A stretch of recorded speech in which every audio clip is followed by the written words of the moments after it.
gente no final da manhã de domingo já começou a divulgar a informação do incêndio que estava acontecendo ali na FEPAGRO. A princípio, como o próprio Luiz Afonso colocou ali na sua manifestação, no seu áudio, também por telefone com o presidente Luiz Corra, a informação que nós tínhamos era que era um incêndio que estava sendo combatido, mas que tinha a tendência de ser controlado, né? Mas em virtude do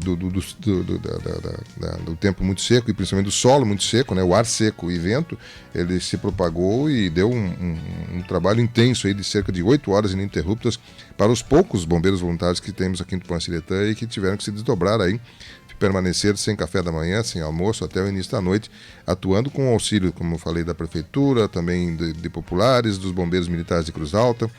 Enfim, uma vasta gama de pessoas auxiliando no sentido de controlar aquele incêndio. E eu solicitei ao Luiz Afonso para a gente ampliar um pouco mais de informações, claro, repercutir também essa questão dos demais incêndios. Acho que a gente até poderia começar pelos outros que nessas alturas podem ser considerados pequenos eventos, né, como um princípio de uma residência que foi atendido lá no dia 20, depois o container lá no dia 21, a casa também, um quarto de uma casa também, e concluímos com essa questão aí lá da FEPAGRO, que foi bastante ampla. Luiz Afonso Costa, bom dia, como é que está o amigo? Tudo bem, Luiz Afonso? Bom dia, Miguel, bom dia, ouvintes da Rádio Tupã, satisfação estar aqui nesse pós-dia, hein? Sem dúvida, um final de semana que foi de muito trabalho para vocês. Nós tivemos 3 eventos que dá para se considerar de menor porte, mas que aconteceram a partir da sexta-feira, dia 20. Fale-nos um pouco sobre esses aí, Luiz Afonso. Do sábado, perdão, dia 20. Sábado. Nós, no primeiro momento ali, a gente, por volta das 3h13, mais ou menos, que a gente auxiliou a Brigada Militar no combate a incêndio de um container, né, que geralmente está carregado de resíduos e há necessidade de extirpar as chamas, né, porque senão ele fica produzindo fumaça, principalmente fumaça tóxica, e aí atinge as residências aí, causando transtorno aí, e até problemas pulmonares aí. Por isso que os resíduos a gente não sabe, nunca vai saber a quantidade de composição que tem. Bom, daí foi combatido, né, auxiliamos a Brigada Militar e damos o procedimento aí. Nós tivemos um dia anterior, um pequeno início de sinistro que foi combatido ali na região do bairro Juliano, ali, que é um pequeno espaço confinado, que tinha resíduos e a gente não sabe a forma que esse acabou liberando esse pequeno incêndio, mas com o apoio dos moradores e depois também da nossa gestão operacional, foi extirpada essa situação aí na tarde, também no início da tarde da sexta, né? Bom, no meio desse incêndio de grande porte, a gente teve essa residência no bairro Marcel Terra, que também, graças a Deus, com o apoio dos moradores, que estavam acompanhando todo o trabalho que a equipe e ademais a comunidade estavam trabalhando no complexo, mas a gente se deslocou para lá também e auxiliou eles a extirpar o que restava de chamas e resfriar paredes e telhado também para evitar que voltasse, propagasse alguma coisa mais a respeito do fogo nessa residência. Atingiu um quarto, a família perdeu evidentemente o que tinha dentro do quarto, algumas telhas aí que quebraram, mas graças a Deus hoje a gente recebeu a informação que eles estão tranquilos e vão conseguir contornar essa situação. Sem dúvida. Bem, esses foram os que a gente, nesse momento, considera como eventos de menor porte. Claro que esse do quarto foi mais intenso um pouco também. Mas a atividade que aconteceu no final da manhã até o início da noite ali na antiga FEPAGRO, ali no Complexo Tupã-Siretã, sem dúvida, foi muito preocupante, né?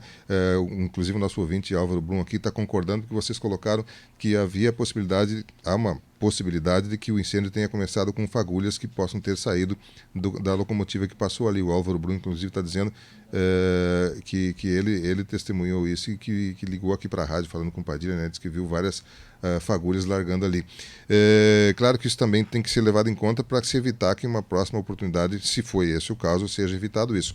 Mas, Luiz Afonso, esse incêndio, nós já tivemos alguns anos de seca e incêndios no campo, mas me parece que a amplitude desse foi a maior até hoje atendida pelos bombeiros ou não?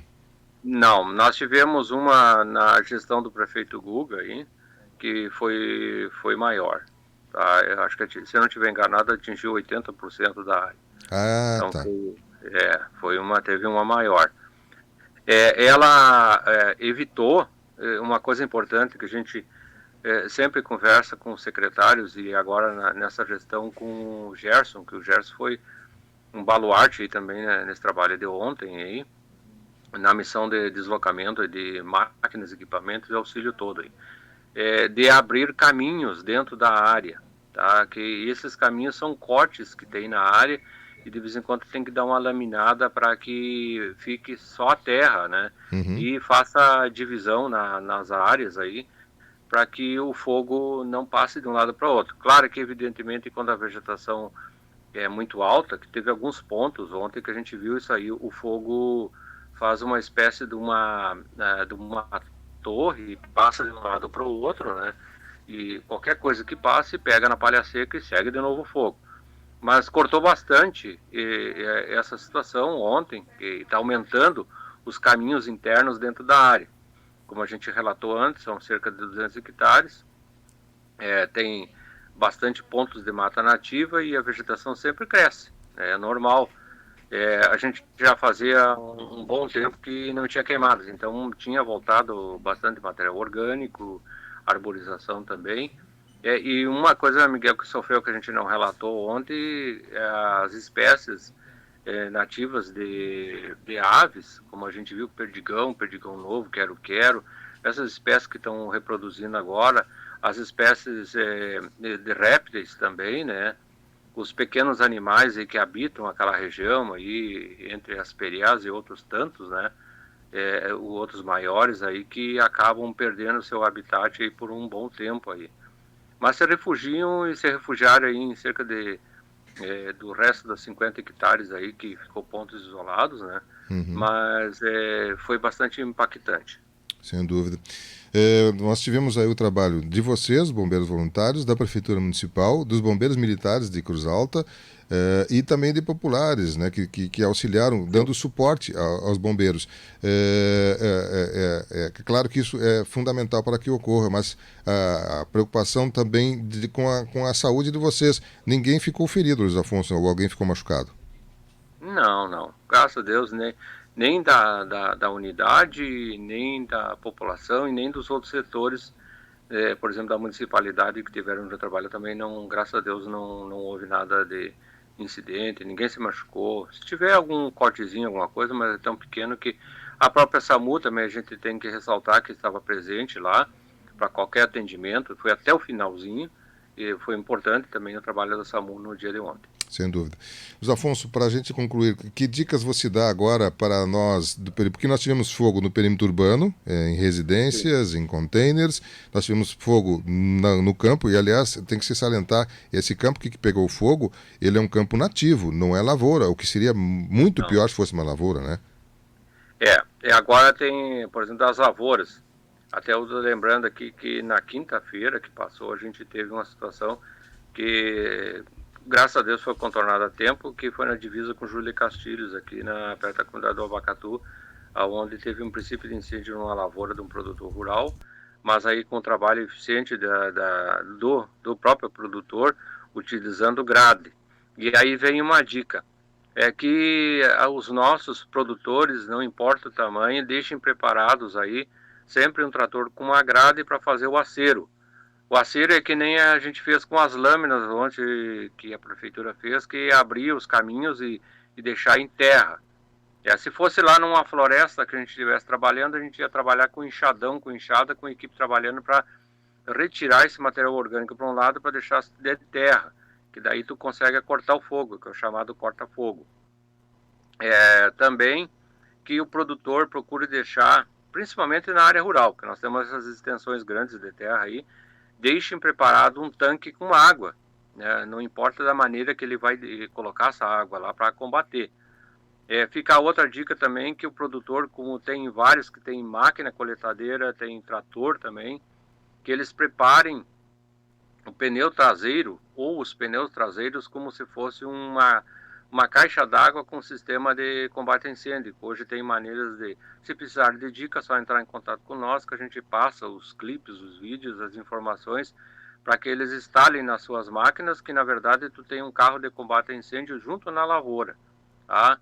Que o pessoal dentro da cidade aqui procurem manter em ordem os seus pátios aí, os seus locais de acesso, não coloquem fogo, pelo amor de Deus, não coloquem fogo de maneira nenhuma em ciscos, e porque isso aí, além de provocar uma possibilidade de gerar um grande incêndio, também gera fumaça tóxica, tá? Então procurem não fazer essas queimadas. Procurem, assim, quando tiver resíduos para tirar, converse com a equipe da prefeitura lá no telefone 2346, organizem a retirada, que a prefeitura está com um sistema bom de coleta aí, e dá a destinação desses resíduos. Não acumulem isso, não deixem depositado lá e evite que propague fogo dentro dos pátios e alguns locais mais centralizados aí. Então são maneiras aí, também, como o caso de ontem da residência lá, foi uma vela. Então, quando a pessoa tiver o encontro com as suas orações lá, o seu jeito de conduzir, procure, por exemplo, quando utilizar, apague, ver se está bem apagado aquela vela lá, para não cair no chão e acabar fazendo um grande transtorno. Graças a Deus não houve essa situação de perca total, tá? Então são dicas, cuidem esses pontos, então, de depósito de resíduo, não façam queimada, evitem fazer isso aí, porque se propaga muito rápido aí, tanto na cidade e principalmente no interior aí, tem que tomar cuidado. Luiz Afonso, obrigado pela atenção, parabéns pelo trabalho de ontem e bom descanso para você. Imagino que não esteja recuperado, foi 8 horas direto, né? Sem intervalo. Sim. Um abraço e até uma próxima oportunidade. 9h47, Luiz Afonso Costa, porta-voz dos Bombeiros Voluntários de Tupã-Sertã, nos relatando um pouco mais daquilo que a gente já noticiou e que você acompanhou aqui nas plataformas da Tupã. Vamos ao intervalo comercial, nós temos conexão já